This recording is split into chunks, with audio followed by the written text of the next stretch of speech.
अस्सलाम वालेकुम, मैं हूं मंसूर अहमद कुरैशी और आप देख रहे हैं मेरा नया व्लॉग। तो जनाब, मैंने आपको 3 बातों के बारे में बताया था और जो चौथी बात थी वो इलेक्शन से मुतालिक थी कि इलेक्शन अगले साल होंगे और अब सूरत हाल वाज़े है। इसके बाद जो 3 बातें थी वो मैंने अपने पिछले व्लॉग में बताई थी। और पहली बात ये थी कि मैंने आपसे कहा था कि इमरान खान साहब के जो वकील हैं ख्वाजा हारिस साहब, उन्होंने तोशाखाना केस में, जो कि उनका केस ट्रायल कोर्ट में चल रहा है और ट्रायल जारी है और वो अब आखिरी हदों पर है और उसका जो अब रिज़ल्ट है वो सामने आने वाला है, उसके हवाले से उस पर स्टे की जो दरख्वास्त है वो ख्वाजा हारिस साहब ने सुप्रीम कोर्ट में दायर की है। वो एक अलग बात है कि उनकी जो दरख्वास्तें थीं वो 4 थीं और स्टे की दरख्वास्त तो उन्होंने सिरे से दाखिल ही नहीं करवाई, बस शोर मचाया हुआ था कि उन्होंने कोई स्टे की दरख्वास्त दी हुई है। और सुप्रीम कोर्ट में जो उनकी दरख्वास्त टेकअप हुई और दोबारा से जो बेंच बना और वो जस्टिस याह्या अफरीदी साहब उस बेंच की सरबराही कर रहे थे और उसमें जो दूसरी जज थी, खातून जज थी, वो जस्टिस मुसर्रत हिलाली साहिबा थी और जो इमरान खान साहब के यार ख़ास हैं, चीफ जस्टिस साहब के यार ख़ास हैं जस्टिस मज़ाहिर अली अकबर नकवी साहब। ये 3 रुकनी बेंच था और मैंने आपको ये बताया था कि इमरान खान साहब को स्टे नहीं मिलेगा और ये जो बेंच है ये कहेगा कि चूँकि इमरान खान साहब की जो दरख्वास्तें हैं ट्रायल कोर्ट में ट्रायल के हवाले से, उनकी 4 दरख्वास्तें जो कि मैंने आपको बताई हैं वो इस्लामाबाद हाई कोर्ट में लगी हुई हैं और इस्लामाबाद हाई कोर्ट 3 अगस्त को, मतलब आज समाअत करेगा। तो जो जस्टिस याह्या अफरीदी साहब हैं वो ये कहेंगे कि आपकी जो दरख्वास्तें हैं वो इस्लामाबाद हाई कोर्ट में है तो आप वहाँ जाएं, पहले वहाँ से फैसला होगा, फिर उसके बाद हम देखेंगे। और हमने तो आपको पहले ही रिलीफ दे दिया था जब ख्वाजा हारिस साहब सुप्रीम कोर्ट में कल पेश हुए, तो फिर जस्टिस याह्या अफरीदी साहब ने मज़ीद ये कहा कि हमने आपको 2 रिलीफ दे दिए थे और हमारा तो ये ख्याल था कि आपके जो मामलात हैं वो ठीक हो गए होंगे, आपके मसाइल हल हो गए होंगे। और उसके बाद ख्वाजा हारिस साहब ने दोबारा से जो सेशन कोर्ट में ट्रायल को रोकने की इस्तदा की, तो उस पर जस्टिस याह्या अफरीदी साहब ने कहा कि हम जो सेशन कोर्ट में ट्रायल हो रहा है उसमें हम इंटरफेयर नहीं कर सकते और अगर उसमें इंटरफेयर कोई करता है तो वो इस्लामाबाद हाई कोर्ट है और वो सुपरवाइजरी बॉडी है और वो कर सकती है, लेकिन हम इसमें अब जो ट्रायल हो रहा है उसमें अब इंटरफेयर नहीं कर सकते। इसके बाद जो जस्टिस याह्या अफरीदी साहब हैं उन्होंने ख्वाजा हारिस साहब को CRPC 526 सब आर्टिकल 8 को पढ़ने का कहा, जो कि एक टेक्निकल पॉइंट है और उसके मुताबिक जो भी कोई ट्रायल कोर्ट का जज है और उसकी कोई ट्रांसफ़र एप्लीकेशन है, जब तक वो कंक्लूजन उसका नहीं निकल आता वो फैसला तो महफूज कर सकता है लेकिन वो फैसला सुना नहीं सकता। तो यही जस्टिस याह्या अफरीदी साहब ने जो ख्वाजा हारिस साहब हैं उनको कहा और इसके बाद उन्होंने यही कहा कि आप इस्लामाबाद हाई कोर्ट जाएं और वहाँ अपनी दरख्वास्तों को देखें कि वो इस्लामाबाद हाई कोर्ट उस पर क्या फ़ैसला करती है। उस पर जो ख्वाजा हारिस साहब हैं उन्होंने कहा कि जो ट्रायल कोर्ट है वहाँ पे जो हमारे मसाइल हैं वो जो ट्रायल है वो चल रहा है और अब तो जो हुमायूं दिलावर साहब हैं उन्होंने तो अब गवाहान को भी बुला लिया है कि जो आखिरी अब मामलात जो हैं वो फाइनलाइज होने वाले हैं तो आप इसके ऊपर स्टे कर दें। जिस पे जस्टिस याह्या अफरीदी साहब का यही कहना था कि अगर आपको स्टे चाहिए था तो फिर आपको एप्लीकेशन स्टे की देनी चाहिए थी, जो कि आपने नहीं दी। और अब अगर आप स्टे चाहते हैं तो आप फिर दोबारा सोच लें और वो इस्लामाबाद हाई कोर्ट में आप दरख्वास्त दायर करें। हो सकता है कि इस्लामाबाद हाई कोर्ट आपको इस केस के ऊपर, जो कि तोशाखाना का केस है, ट्रायल कोर्ट में चल रहा है, उस पर स्टे कर दे। अब जैसा कि मैंने आपको बताया था कि जो इमरान खान साहब के वकील हैं ख्वाजा हारिस साहब, उनको वापस इस्लामाबाद हाई कोर्ट में भेज दिया जाएगा। पिछली समाअत पे जो जस्टिस याह्या अफरीदी साहब हैं उन्होंने इमरान खान साहब को 7 मिनट में फारिग कर दिया था और आज जो इमरान खान साहब को फारिग किया है वो तकरीबन 3.5 मिनट में उनको फारिग कर दिया। और जो इमरान खान साहब का ट्रायल है वो तेज़ी से जारी है और इमरान खान साहब के लिए मुश्किलात से मुश्किलात बढ़ती ही जा रही हैं और वो कम नहीं हो रही हैं। और दूसरी तरफ जो सेशन कोर्ट है वहाँ पे इमरान खान साहब को जो ट्रायल हुआ है और जो 342 के तहत जो ज़ाब्ता फ़ौजदारी है उसके तहत इमरान खान साहब ने जो एक दिन पहले 35 सवालात जो कि उनको क्वेश्चन दिया गया था उसके जवाब दिए थे और उनमें भी बड़े मज़े का खेज जो जवाबात थे इमरान खान साहब के, और कोई लॉजिक नहीं थी उसके बीच में। उसमें उन्होंने ये भी एक पॉइंट था जिसमें उनका जवाब दिया सवाल का कि जो उनके मिलिट्री सेक्रेटरी थे ब्रिगेडियर वसीम चीमा साहब, तो उन्होंने मेरे तहाइफ जो हैं वो सेल करवाए थे, तो मुझे तो नहीं पता कि वो क्या थी सूरत हाल। उसके बाद जो अब उन्होंने ये भी कहा था इमरान खान साहब ने कि वो गवाहान को भी लेके आएंगे अपनी सफाई के लिए। तो हैरान कुन तौर पर जो कल समाअत हुई और जो हुमायूं दिलावर साहब हैं, उन्होंने जब इमरान खान साहब के वकला बैरिस्टर गौहर साहब को मुखातिब किया और कहा कि आपके जो गवाहान हैं वो कहाँ पे हैं, फिर वो जो इमरान खान साहब के वकला थे वो लेतोलाल से काम लेते रहे और टाल मटोल करते रहे और कहा कि आप कल के लिए समाअत रख दें, अभी हमारे जो गवाहान हैं वो कोई कराची में है, कोई कहाँ पे है। जिस पे जो हुमायूं दिलावर साहब हैं उनका ये कहना था कि आप 12 बजे तक ले आएँ गवाहान, वरना फिर हम आगे फाइनल में कंक्लूजन की तरफ जाऊँगा। तो फिर उसके बाद जो इमरान खान साहब के वकला हैं उनमें फिर थरथली मच गई। उन्होंने दोबारा से कहा कि अच्छा हम लेके आते हैं। उसके बाद तकरीबन 12:30 बजे दोबारा समाअत हुई, तो फिर वो इमरान खान साहब के जो गवाहान थे वो 4 थे, और हैरान कुन तौर पर जो ब्रिगेडियर वसीम चीमा थे उस वक्त मिलिट्री सेक्रेटरी इमरान खान साहब जब वजीर आजम थे, अब वो मेजर जनरल बन चुके हैं, तो अब उनका नाम उन गवाहान में शामिल नहीं था। और मैंने आपको बताया था कि ये जो ब्रिगेडियर वसीम चीमा साहब हैं जो कि मेजर जनरल बन चुके हैं, वो कब आएंगे अब कोर्ट में। इमरान खान साहब के जो मामलात हैं वो असल में जो ख़राब हुए हैं वो इस्टेब्लिशमेंट से ख़राब हुए हैं, तो ब्रिगेडियर साहब उस वक्त थे, और अब मेजर जनरल अब जो हो गए हैं वसीम चीमा साहब, वो कोर्ट में नहीं आएंगे। हो सकता है कि वो स्टेटमेंट दें, लेकिन इमरान खान साहब ने उनको खुद ही जज्बा खैर सगाली के तहत या किसी के कहने पर फिर उनको अपने गवाहान में शामिल नहीं किया। लेकिन ये भी एक इमरान खान साहब की तरफ से बोंगी थी कि मेजर जनरल वसीम चीमा साहब को उन्होंने अपने गवाह के तौर पर पेश किया, और जो 4 लोगों के इमरान खान साहब ने गवाहान के नाम दिए अपनी सफाई के लिए, तो वो भी टैक्स कंसल्टेंट थे। और अब इसमें जो मामला था, और हुमायूं दिलावर साहब ने भी इस मामले को उठाया और उन्होंने ऑब्जेक्शन लगा दी इमरान खान साहब के जो गवाहान थे, क्योंकि जो इमरान खान साहब का तोशाखाना केस है वो जो कंप्लेन है इलेक्शन कमीशन की तरफ से, और जो नाअहली हुई थी इलेक्शन कमीशन की तरफ से, वो इलेक्शन एक्ट 167 और वो जालसाजी से मुतालिक है, और झूठे जो गोशवारे थे उससे मुतालिक है, और 173 करप्ट प्रैक्टिसेस से मुतालिक है। तो उसके हवाले से ये केस इमरान खान साहब पे चल रहा है। तो इस केस का उस जो टैक्स के हवाले से तो कोई FBR से तो कोई ताल्लुक ही नहीं था, और जो इमरान खान साहब ने गवाहान पेश किए और इलेक्शन कमीशन के जो वकील थे उन्होंने भी यही पॉइंट उठाया कि जो इमरान खान साहब ने अपनी सफाई के लिए गवाहान को पेश किया है ये गैर मुतल्लका हैं। और फिर उसके बाद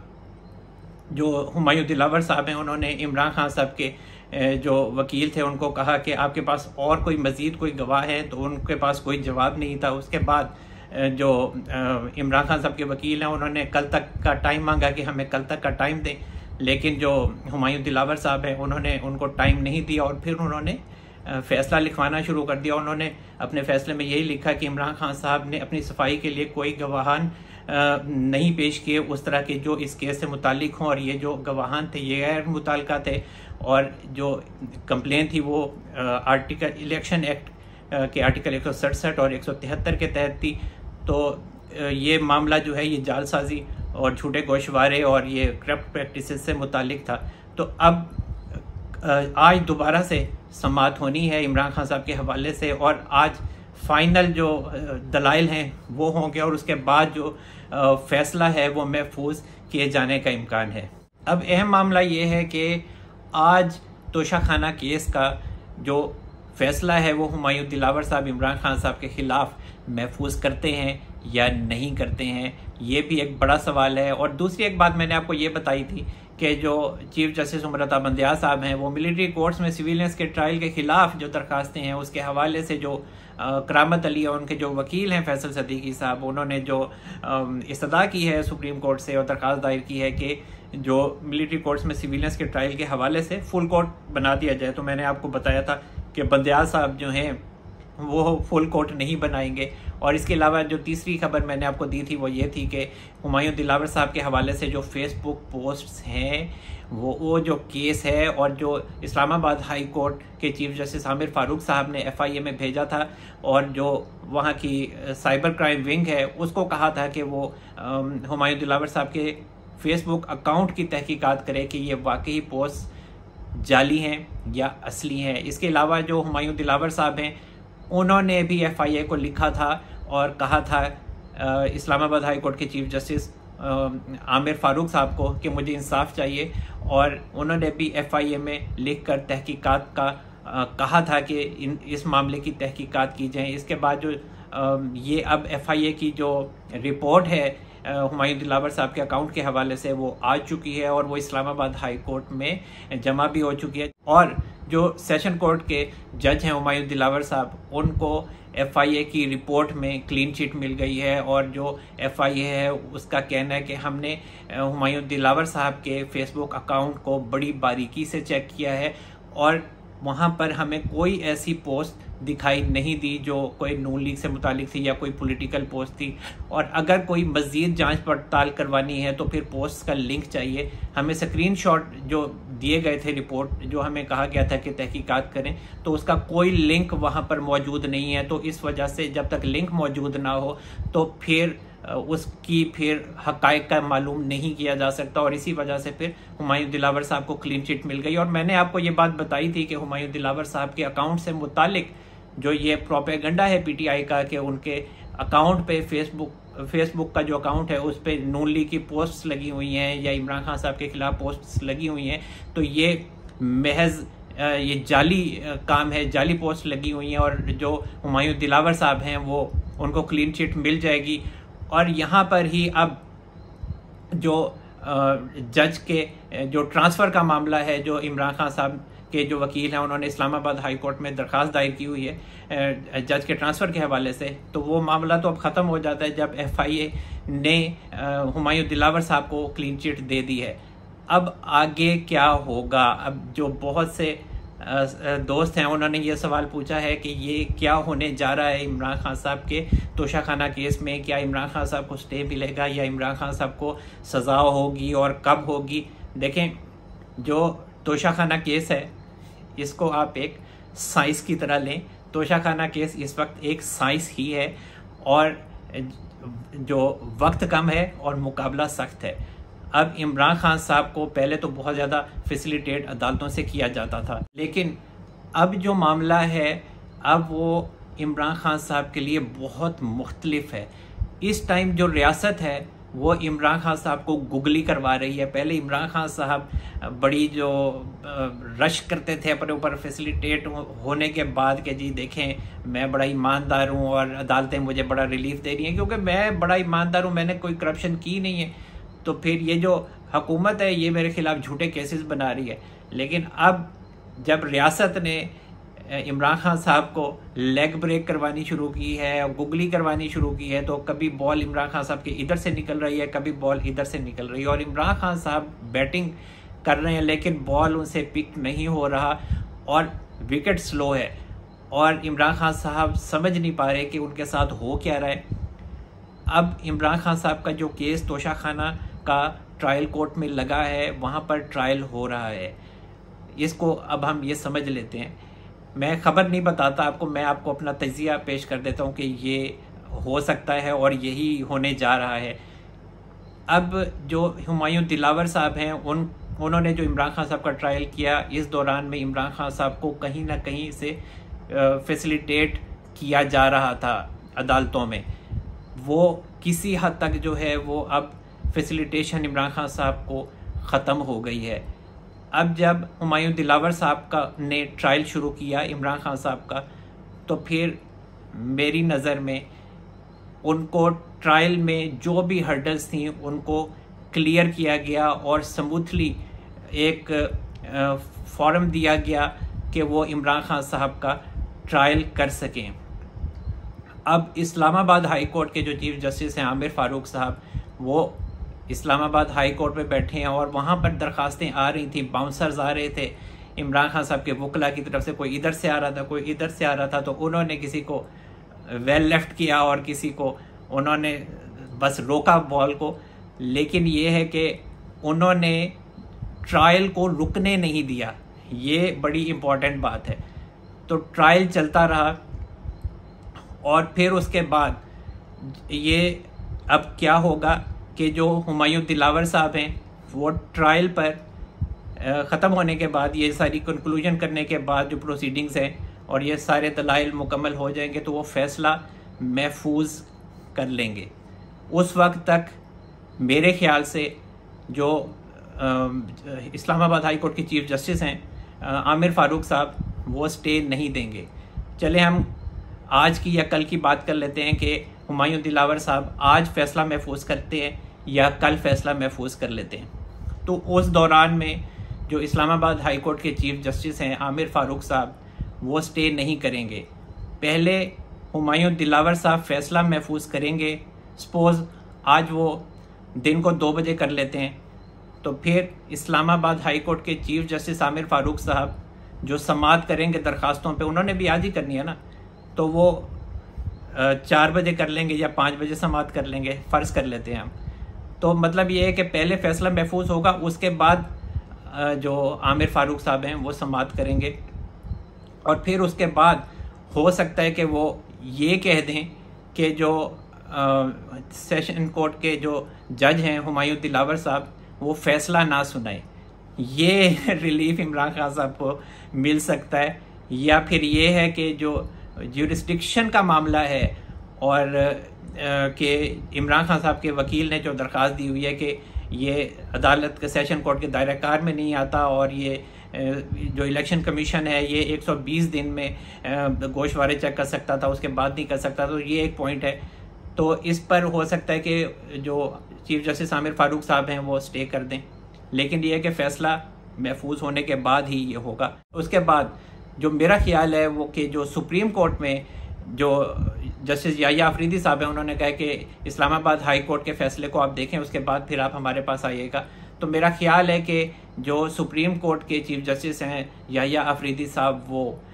स्टे नहीं करेंगे, क्योंकि मामला जो है वो इस्लामाबाद हाई कोर्ट के चीफ जस्टिस आमिर फारूक साहब ही टैकल कर लेंगे और इमरान खान साहब को नाअहली तो होनी ही होनी है और फ़ैसला जो है वो अभी नहीं सुनाया जाएगा। ये अभी आप फ़ैसले का इंतज़ार ना करें, बल्कि ये फ़ैसला सितंबर के बाद सुनाया जाएगा, 16 सितंबर के